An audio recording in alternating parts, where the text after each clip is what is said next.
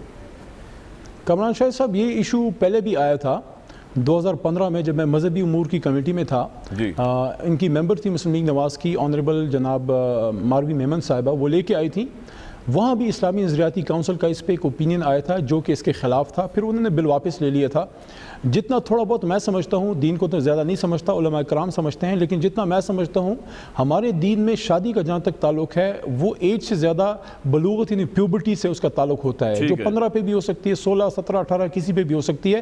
پھر مناسب یہ ہے کہ ایسے ایشوز کو ہم ان لوگوں کے پاس بھیجیں جو اس کو بہتر سمجھتے ہیں۔ بالکل ٹھیک ہے جی، آپ کا پوائنٹ آ گیا، اس میں کوئی لڑنے جھگڑنے کی تو بات ہی نہیں۔ ٹھیک ہے، بالکل۔ اچھا، میں اسی پہ دوسرے لوگوں کی رائے بھی لینا چاہوں گا، کیونکہ نبیل گبول صاحب نے لیٹ جوائن کیا، پہلے ان کے پاس پھر زبیر صاحب کے پاس۔ نبیل گبول صاحب، آپ کی کیونکہ سندھ سے جو ہے رمیش کمار صاحب اور ان کا ایشو مجھے پتا ہے کیا ہے، بیک گراؤنڈ جو وہاں پہ ان کی ہندو لڑکیوں کا مسئلہ ہوتا ہے، میں اس کو بیچ میں لانا نہیں چاہ رہا، لیکن آپ سے اوپینین پہلے لینا چاہ رہا ہوں، آپ کی پارٹی کا کیا ٹیک ہے اس کے اوپر؟ کم عمر کی شادیوں پہ لاء بننا چاہیے یا نہیں بننا چاہیے؟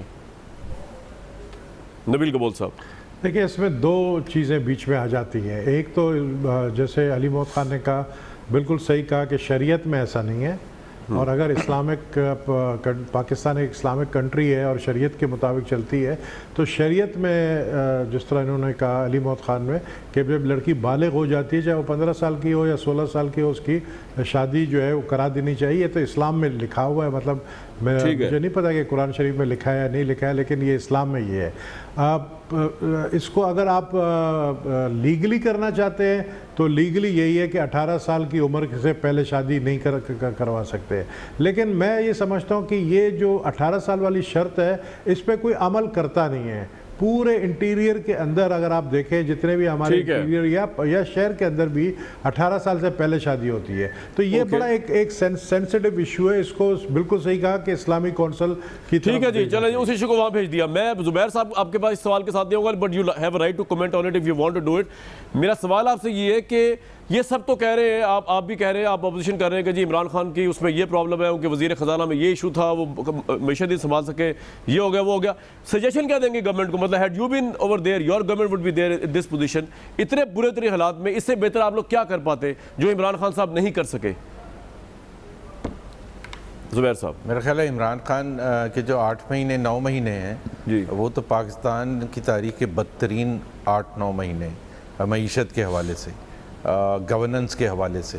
اور عمران خان صاحب نے جو سٹیٹسٹکس آپ کو دی تھی پوری قوم کو، یہ دنیا کی تاریخ میں پہلی دفعہ انہوں نے نکالی ہے کہ انفلیشن کو اگر کمپیئر کرنا ہے تو ہمارے پہلا سال یا پیپلز پارٹی کے پہلے سال کو اس سے ہمیشہ اکانومی میں، اکنامکس میں ایئر آن ایئر کمپیریزن ہوتا ہے کہ پچھلے سال کہاں چھوڑا تھا اور اب کہاں ہے۔ انہوں نے پہلے 8 ماہ کا کمپیریزن دے دیا تینوں گورنمنٹس کا، انہوں نے پہلے 8 ماہ کا ایئر کا کامران وہ نہیں ہوتا بھائی۔ جی میں یہ کہہ رہا ہوں، 3.5% تھی صحیح ہے مہنگائی کی شرح، اب 9.5% ہے، تو کمپیریزن پچھلے سال سے ہوتا ہے، کمپیریزن 5 سال اس میں اسد عمر صاحب کا کتنا رول ہے زبیر بھائی اس اکانومی کو یہاں پہ سے نہ نکالنے میں؟ ان پہ تو بڑی امید تھی ہمیں۔ میں بتاتا ہوں، ایک اصل میں سب سے بڑا مسئلہ جو ہے، ان کے کپتان سب سے انکمپیٹنٹ ہیں، ایز فار کرکٹ کی بات نہیں کر رہا میں، پاکستان کے وزیر اعظم کے طور پر I think he is completely incompetent, ان کو کوئی اندازہ ہی نہیں ہے۔ اور کامران، اگر میں غلط کہہ رہا ہوں تو آپ خود یہ انصاف سے بتائیں کہ کتنی چیزیں جس پر انہوں کا سٹانس الیکشن سے پہلے اور الیکشن کے بعد کمپلیٹلی ڈیفرنس ہو گیا۔ اور صرف الیکشن کے سے پہلے نہیں، 19 اگست کو جب انہوں نے عہدہ سنبھال لیا تھا، سر اکانومی پہ آئے، آپ کے خیال میں is it a failure of Asad Umar as a finance minister اور is a failure of the entire government and its vision? That's the question. It's a failure of the entire government, جس کا سب سے زیادہ سہرا اور سب سے زیادہ blame عمران خان کو ہے. انہوں نے بڑا آسان طریقہ ڈھونڈا کہ اپنے فائنینس منسٹر کو فارغ کر دیا, جبکہ فارغ ان کو خود ہونا چاہیے تھا. وہ علی بھائی would you like to respond to this quickly, اس سے پہلے میں بریک لوں پھر آؤں واپس. جی سر آپ کا پوائنٹ آگا. انہوں نے یہ کہا کہ اس پوزیشن پر اکانومسٹ ہونا چاہیے. جی جی جی جی جی بالکل ٹھیک ہے. جی علی محمد خان صاحب. کامران بھائی میں دوبارہ عرض کروں گا, بات کرنے سے پہلے زبیر بھائی بات کر رہے تھے, میں خاموش تھا. ان کو آپ بھی بولیں گے. جی جی بولیں گے, سنبھال کے آپ بھی بولیں گے, آپ بھی بولیں گے, آپ بولیں گے. ہاں یہ بولنے نہیں دیتے. جی جی اچھا دیکھیں, پہلی بات تو یہ ہے, اسد عمر صاحب کی بات ہوئی. اسد عمر صاحب ہماری پارٹی کا اثاثہ ہیں, ان کی فکر یہ نہ کریں. عمران خان صاحب نے اس دن بھی کابینہ میں کہا ہے کہ اسد صاحب کو دوبارہ میں کابینہ میں لے کے آؤں گا, اور کپتان کرتا ہے اس طرح کہ ایک پلیئر کو ایک پوزیشن پہ کھلاتا ہے, اس سے بہتر پوزیشن پہ علی بھائی بہت کی بڑی قلت ہے, کوئکلی اگر آپ ذرا اگلا آرگومنٹ بھی دے دیں اکنامکس. اس کی فکر یہ نہ کریں, اپنی فکر کریں. باقی ایک بات سے میں بڑے عرصے بعد اپنے بڑے بھائی زبیر بھائی کی بات سے مکمل ایگری کرتا ہوں, جو پہلے کبھی بہت میں نے کم کیا ہے. بالکل زبیر صاحب نے صحیح بات کی ہے, عمران خان انکمپیٹنٹ ہیں, کرپشن نہیں کر سکتے. کرپشن نہیں کر سکتے, یہ اتنی خوبصورت بات ہے. اس میں ابھی بریک لیتا ہوں. جی بریک جائیں گے. Hi, it's Sayyeda Shanaz here. Thank you for watching Dunya News. For more videos and updates, don't forget to click the subscribe button. Keep watching Dunya News.